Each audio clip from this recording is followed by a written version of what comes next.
नमस्कार, next 9 news देख रहे हैं आप। आपके साथ मैं हूं किरण यादव। नितिन गडकरी एक ऐसा नाम है जिसे किसी परिचय की जरूरत नहीं है। नितिन गडकरी भारतीय जनता पार्टी के एक कद्दावर नेता है, एक बड़े नेता है जो अपनी ईमानदार छवि के कारण जाने जाते हैं। वो अपने कामों के लिए जाने जाते हैं और नितिन गडकरी देखिए इस चीज़ के लिए भी जाने जाते हैं कि वो बेबाक अंदाज में बयान देते हैं और इसको लेकर वो अक्सर लाइमलाइट में रहते हैं। नितिन गडकरी को न केवल भारतीय जनता पार्टी पसंद करती है बल्कि विपक्ष भी उन्हें पसंद करता है। ऐसे में भारतीय जनता पार्टी की तरफ से बड़ा फेरबदल किया है। उनकी तरफ से दो जो पावरफुल कमेटियां हैं उनमें बड़ा फेरबदल किया है। हम इन दोनों पावरफुल कमेटियों की बात करें, पहली है संसदीय बोर्ड और दूसरी है चुनाव समिति।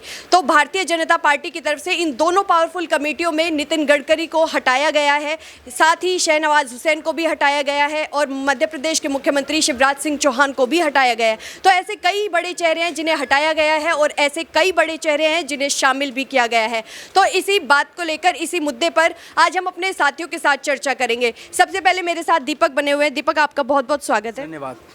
देखिए, अभी जैसे मैंने परिचय दिया कि नितिन गडकरी अपने बेबाक अंदाज के लिए जाने जाते हैं, तो क्या नितिन गडकरी जैसे अपने बेबाक अंदाज देते हैं तो क्या ये भारतीय जनता पार्टी की तरफ से उन्हें सजा के तौर पर दी गई है जो उन्हें दोनों पावरफुल कमेटियों से बाहर कर दिया? तो ये क्या हम सजा के तौर पर देख सकते हैं? देखिए, अगर नितिन गडकरी की बात करें तो उनके विचार जो रहते हैं ना पार्टी को लेकर नहीं बल्कि समाज सेवा को लेकर रहते हैं। उन्होंने कई बार ये बात खुद साफ कर दी है और उनके कामों ने साफ कर दी कि उनकी जो 100% जो काम रहते हैं उसमें से 20% राजनीति के लिए रहते हैं, बाकी 80% समाज सेवा के लिए रहते हैं। बात उन्होंने साफ क्लियर कर दी कि राजनीति भी करते हैं लेकिन 20% तक जहाँ तक ज़रूरत होती है, क्योंकि जनता पसंद किस आधार पर करती है? काम के आधार पर, नाम के आधार पर नहीं। नाम भी एक समय पर बहुत इंपॉर्टेंट होता है जब बहुत आवश्यकता होती है, लेकिन नाम और काम में बहुत डिफरेंस होता है और दोनों चीज़ अगर साथ लेकर चलोगे तो आपकी तरक्की होनी तय है। नितिन गडकरी को यही तरक्की मिल रही थी, लेकिन कुछ लोगों को शायद यही बात पसंद नहीं आई। अब लोकसभा चुनाव नज़दीक आ रहा है। नितिन गडकरी को लेकर हमने जितने भी लाइव सेशन किए हैं, जितने भी जनता के बीच राय रखी है, सब ने ये कहा है कि इनको तो पीएम फेस के लिए आगे करना चाहिए था, इनको तो बहुत पीछे रखा गया है। लेकिन इसी के साथ साथ नितिन गडकरी को जब बाहर कर दिया गया इन दो बड़ी बॉडी से, जहाँ पर चुनाव इकाइयों को लेकर बारीकी से बात होती है, हर चीज़ को लेकर तमाम जो फैसले होते हैं सबके सामने वो लिए जाते हैं, जिस पर नितिन गडकरी अपना बेबाक अंदाज रखते हैं। इसी का फायदा विपक्ष उठा रहा है। विपक्ष अभी जब बात करें शरद पवार की, उन्होंने ये कहा कि जब किसी का कद बढ़ रहा है तो यही चीज़ बीजेपी नहीं देख पा रही है और इसी वजह से उनको इस पार्टी के जो बड़ी इकाई है उससे बाहर कर दिया गया। ना सिर्फ नितिन गडकरी, शिवराज सिंह चौहान जो एकमात्र ऐसे सदस्य थे इस पूरी कैबिनेट में जो मुख्यमंत्री पद पर भी थे, और यही बात कही जा रही है कि किसी मुख्यमंत्री को इस पद पर, मतलब जो रह रहा है इस समय, उसको इस बोर्ड में शामिल नहीं किया गया। उप मुख्यमंत्री देवेंद्र फडणवीस को शामिल किया गया महाराष्ट्र से। क्यों? क्योंकि सवाल ये किया गया कि देवेंद्र फडणवीस सुनते हैं बीजेपी की। उन्होंने अभी सीएम पद ठुकराते हुए डिप्टी सीएम पद स्वीकार कर लिया, लेकिन नितिन गडकरी को ये सारी बातें रास नहीं आती। अगर वो काम करेंगे तो अपनी पसंद से करेंगे, वरना उनको इतने सब काम के लिए ज़्यादा लालच है नहीं। और वो भी पहले भी खबरें आ चुकी हैं कि वो अपना कहीं ना कहीं विदाई तय कर चुके हैं कि उनको पार्टी में कितने दिन रहना है, कितने दिन नहीं। जैसा कि पहला बयान मेरा यही था कि उनका समाज सेवा और राजनीति करना दोनों अलग अलग मायने हैं। अब बात कर रहे थे आपने कि विपक्ष भी इन्हें पसंद करता है, तो क्यों पसंद करता है? उसके पीछे की भी वजह है कि अगर आज आप देश की सड़कों को देखेंगे और देश की सड़कों का जो निर्माण हो रहा है वहाँ पर आपको काम दिखेगा। इसी वजह से नितिन गडकरी की तारीफ हो रही है, जिसको शायद कुछ लोग हजम नहीं कर पा रहे हैं। देखिए, मैंने अभी आपको बताया कि नितिन गडकरी अपनी ईमानदार छवि के कारण भी जाने जाते हैं। नितिन गडकरी अपने बड़े बड़े कामों के लिए भी जाने जाते हैं, फिर भी उन्हें बाहर कर दिया। तो ऐसे में क्या भारतीय जनता पार्टी को नुकसान होगा या फिर फायदा होगा? देखिए, भारतीय जनता पार्टी को, मतलब उन्होंने केंद्रीय जो अभी बैठकें हुई थी और साथ साथ जेपी नड्डा ने जो ऐलान किया, जो बड़ी बॉडी है उससे बाहर किया है। अभी भी अपने उस मंत्री पद पर बरकरार हैं और जनता के लिए काम कर रहे हैं।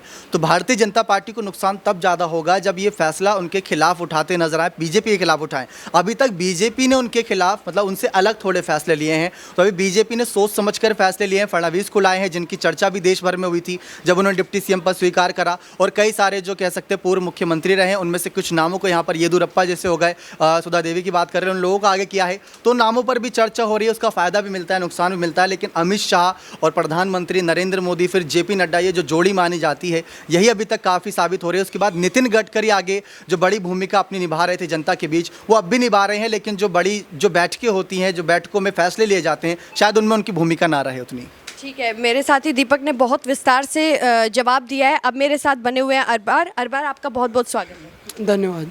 देखिए, अब हम बात करेंगे देवेंद्र फडणवीस की। देवेंद्र फडणवीस की एक एकमात्र ऐसा चेहरा है जिनकी वजह से, जिनके अहम योगदान की वजह से महाराष्ट्र में सरकार बनी है। तो क्या देवेंद्र फडणवीस को इन दोनों पावरफुल कमेटियों में शामिल करना उनके लिए एक तोहफा है या फिर क्या है? देखिए, देवेंद्र फडणवीस को लेकर के जो तमाम कयास आराई की जा रही थी कि महाराष्ट्र में नए सत्ता परिवर्तन के बाद उनको सीएम का चेहरा बनाया जाएगा, लेकिन उस बीच अचानक से खबर आती है और एकनाथ शिंदे को सीएम का पद जो सौंप दिया जाता है। तो इससे कहीं ना कहीं आहत हुए थे देवेंद्र फडणवीस, और उसी की भरपाई करने के लिए आज संसदीय बोर्ड में उनको जगह दी गई है। खासतौर से अगर बात करूँ देवेंद्र फडणवीस के व्यक्तित्व के बारे में, तो देवेंद्र फडणवीस लगभग 90 के दशक से भारतीय जनता पार्टी से जुड़े हुए हैं। उन्होंने एक अदने से कार्यकर्ता के तौर पर अपनी राजनीतिक यात्रा की शुरुआत की थी भारतीय जनता पार्टी के साथ, और आज महाराष्ट्र के इतने बड़े राज्य के 2 बार सीएम भी रह चुके हैं। और ऐसे में भारतीय जनता पार्टी अपनी तमाम रणनीति जो है 2024 लोकसभा चुनाव को अभी से बनाती और साधती नजर आ रही है, क्योंकि ऐसे तमाम नए नए चेहरों को शामिल करने के बाद कहीं ना कहीं बीजेपी ये सोचती है कि आने वाले समय में चुनाव में जो जनता कहीं ना कहीं उनसे एक तरीके से आकर्षित होगी उन चेहरों को देख करके। क्योंकि देवेंद्र फडणवीस की बात करूं यहाँ पर, तो महाराष्ट्र के साथ साथ कई अलग राज्यों में भी उनका प्रभाव जो है वो देखने को मिलता है। हर बार एक और चीज़ मुझे आपसे जाननी है कि एक भी मुख्यमंत्री को क्यों नहीं शामिल किया इन दोनों पावरफुल कमेटियों में? देखिए, बीजेपी अब एक ऐसी पार्टी बन गई है देश की राजनीति में कि उनको अब किसी नए चेहरे की जो तलाश है वो नहीं है। उनके पास लगभग कई ऐसे बड़े चेहरे जो केंद्र की राजनीति में सक्रिय होकर के बीजेपी के विस्तार के लिए, उनको चुनाव में जीत दिलाने के लिए काम करते नज़र भी आ रहे हैं। और आने वाले समय में हो सकता है कि बीजेपी और इस तरीके के चौंकाने वाले फैसले ले सकते हैं। जैसे जैसे लोकसभा चुनाव जो है नज़दीक आएंगे, मात्र 18 महीनों का समय जो है वो रह गया है चुनाव को लेकर के, तो ऐसे में उनको अगर अपनी जीत सुनिश्चित करनी है तो अभी से तमाम रणनीति जो है वो बनानी होगी। और इसी रणनीति का हिस्सा है कि आज नितिन गडकरी, शिवराज सिंह जैसे बड़े चेहरों को बाहर किया गया। आपने सही कहा कि कोई भी मुख्यमंत्री जो है वो इस संसदीय बोर्ड में शामिल नहीं है, तो वो भारतीय जनता पार्टी की रणनीति है। लेकिन बड़ी बात यह है कि अब इस रणनीति से जो विपक्ष है वो क्या सीख ले रहा है, और विपक्ष इसको लेकर के अब अपनी क्या नई रणनीति बनाएगा। लेकिन सीएम तो ऐसा होता है ना कि एक पूरे राज्य की बागडोर संभालता है। डेप्यूटी सीएम को इन दोनों पावरफुल कमेटियों में शामिल कर लिया, लेकिन सीएम को शामिल नहीं किया।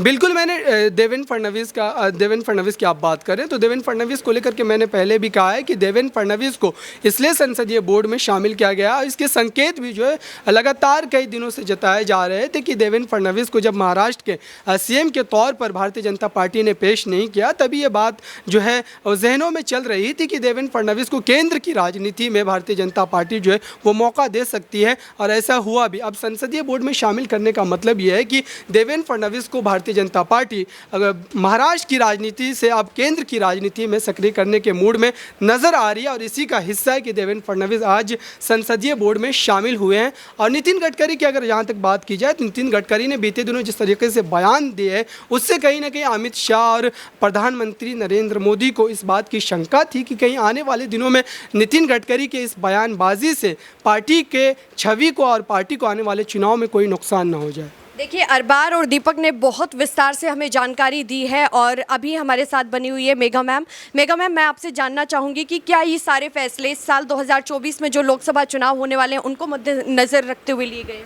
देखिए, जाहिर सी बात है कि 2024 में भले ही चुनाव होने वाले हैं, लेकिन चुनावी मौसम जो है किरण वो अभी से ही तैयार होना शुरू हो गया है। अभी से ही तमाम पार्टियों ने 2024 के लोकसभा चुनाव के तहत अपनी रणनीतियों पर काम करना शुरू कर दिया है। और देखिए, भारतीय जनता पार्टी की तरफ से जिस तरह नितिन गडकरी को बाहर किया गया है अपनी चुनाव कमेटी से और अपनी सबसे ताकतवर कमेटियों से, उससे साफ साफ मालूम पड़ता है कि भारतीय जनता पार्टी महत्वाकांक्षी नेताओं को पहले से ही एक अल्टीमेटम देना चाहती है कि ज़्यादा एक्सपेक्टेशन आप पार्टी से रखें ही ना। देखिए किरण, ये 2024 से भी आगे की रणनीति के तहत भाजपा काम कर रही है। मैं अपने मत से इसे इस तरह देख पा रही हूँ, क्योंकि देखिए अब it's high time. Bharatiya Janata party सिर्फ प्रधानमंत्री नरेंद्र मोदी के चेहरे पर भले ही 2024 का चुनाव लड़े और जीत भी जाए, लेकिन 2029 के बारे में भी आपको सोचना है।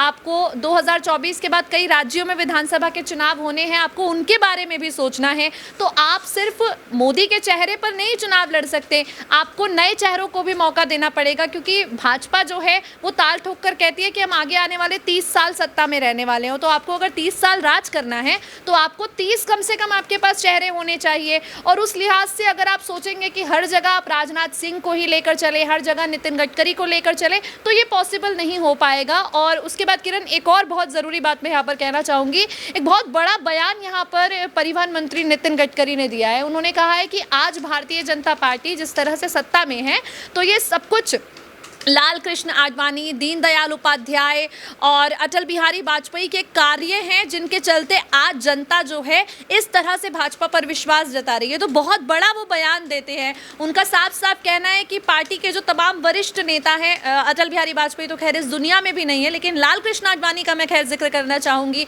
कि लाल कृष्ण आडवाणी, आप भी जानते हैं किस तरह से सक्रिय राजनीति से गायब हो चुके हैं, पार्टी की तमाम बड़ी गतिविधियों का वो हिस्सा नहीं बनते हैं। बावजूद इसके नितिन गडकरी कह रहे हैं कि उन्होंने जो काम किया है तो आज भाजपा इतनी मजबूत स्थिति में है सत्ता में कि विपक्ष भारतीय जनता पार्टी के सामने खड़ा नहीं हो पा रहा है। तो आज भाजपा के नेता जो सिर्फ मोदी और शाह के मैजिक की बात करते हैं, नितिन गडकरी कहते हैं कि मैजिक तो लाल कृष्ण आडवाणी, अटल बिहारी वाजपेयी और दीनदयाल उपाध्याय ने किया था, और वही मैजिक है जो आज बीजेपी इतनी मजबूत स्थिति में है। तो अब आपको क्या लगता है कि नितिन गडकरी को बाहर किया है तो भारतीय जनता पार्टी को इसका फायदा होगा या फिर नुकसान होगा? देखिए, फायदा और नुकसान राजनीतिक के लिहाज से जो भी फैसले लिए जाते हैं, देखिए ये कोई एक महीने बाद चुनाव नहीं है जो आज टिकट बंटवारा कर दिया और इसका फायदा नुकसान हमें मिलेगा।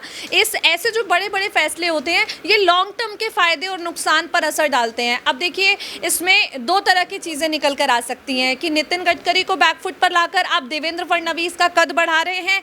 इट मीन्स कि आप राष्ट्रीय राजनीति, केंद्र की राजनीति पर देवेंद्र फडणवीस को ला रहे हैं, क्योंकि देखिए भाजपा के भीतर ही ऐसी गुटबाजी है कि देवेंद्र फडणवीस एक ऐसे नेता है जिनके अंदर काबिलियत है कि जब लोकसभा के चुनाव हो तो कई और राज्यों में जाकर वो भारतीय जनता पार्टी का वर्चस्व जनता के बीच मजबूत कर सकते हैं। रही बात नुकसान की, तो देखिए ज़रूर नुकसान भी है यहाँ पर, क्योंकि अब एक इल्ज़ाम भी भाजपा पर लग रहा है कि जो नेता खिलाफ बोलता है उसको आप साइडलाइन कर देते हैं। ये नितिन गडकरी ही हैं जिन्होंने बीते दिनों ये बड़ा बयान देते हुए कहा था कि महाराष्ट्र में है कि अब राजनीति से जो है संन्यास लेने का जी करता है, क्योंकि अब सामाजिक कार्य के लिए राजनीति नहीं होती है, अपने फायदे के लिए लोग राजनीति करते हैं। तो जब इस तरह के बयान नितिन गडकरी देते हैं और उसके बाद फैसले लिए जाते हैं उनके खिलाफ, तो सवाल भाजपा पर भी उठता है। देखिए, हर फैसले के सही और गलत दोनों पहलू होते हैं, कई फायदे होते हैं तो कई मायनों में नुकसान भी होता है। देखिए, अभी आपने बताया कि नितिन गडकरी की तरफ से जो बयान दिए जाते हैं उसकी वजह से उन्हें कॉर्नर कर दिया है, तो ये क्या दूसरे मंत्रियों के लिए भी एक एग्जाम्पल है, ये एक उदाहरण दिया है कि अगर भारतीय जनता पार्टी अगर पार्टी के खिलाफ बोलोगे तो ऐसा ही कुछ होगा? बिल्कुल, देखिए नितिन गडकरी के कंधे पर बंदूक रखकर चलाई गई है। मैं तो मानती हूँ ये बड़ा अल्टीमेटम है वरुण गांधी के लिए। पीलीभीत से सांसद है वरुण गांधी, और भले ही इस बार केंद्रीय मंत्रिमंडल में ना उन्हें किसी तरह की कोई जगह दी गई, ना ही उनकी मां मेनका गांधी को कोई जगह दी गई, लेकिन जिस तरह से उनकी बयानबाजी सामने आ रही है, वरुण गांधी को भी संभलने की बहुत ज़्यादा ज़रूरत है। ऐसा ना हो कि 2024 में उन्हीं का टिकट कट जाए। देखिए, यहाँ पर मेघा मैम ने, दीपक सर ने और अबरार ने बहुत ही विस्तार से जानकारी दी है, और अब आने वाले समय में ये देखना दिलचस्प होगा कि क्या भारतीय जनता पार्टी को, नितिन गडकरी को इन दोनों पावरफुल कमेटियों से बाहर निकालकर कुछ फ़ायदा मिलेगा या फिर नुकसान होगा। ये आने वाले साल 2024 में लोकसभा चुनाव जो होने वाले हैं उसमें देखना होगा। धन्यवाद।